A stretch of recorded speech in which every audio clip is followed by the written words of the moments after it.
Steve Jobs was a visionary, Tim Cook was a supply chain genius, and now Apple is choosing a hardware guy. That pattern, it tells you everything. On 20th April, Apple made it official. John Turners, the engineer behind your iPhone, MacBook chips, and AirPods, is the next CEO.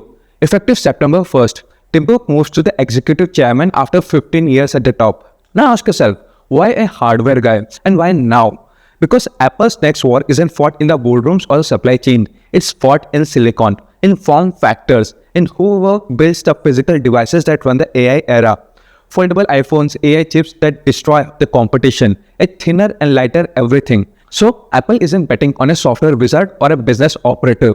They're betting that the device itself is the moat. And Turners, he literally built this moat. But zoom out for a second, because this isn't about one guy getting a promotion. Apple has been quietly bleeding talent at the top. The AI chief gone, the CEO retired, the head of the UI design left for Meta, and the CFO got replaced. This is Apple's most extensive leadership transformation since Steve Jobs died in 2011. So they didn't just change the CEO, they changed the whole room. And here's where it gets real. Turners walks away carrying three massive problems. Catching up in AI, where Apple has badly lagged competitors. Reducing a dangerous over-reliance on a single manufacturing region. And managing a power dynamic of having Tim Cook sitting right above him as an executive chairman. On AI, for example, they are rebuilding Siri using Google's model.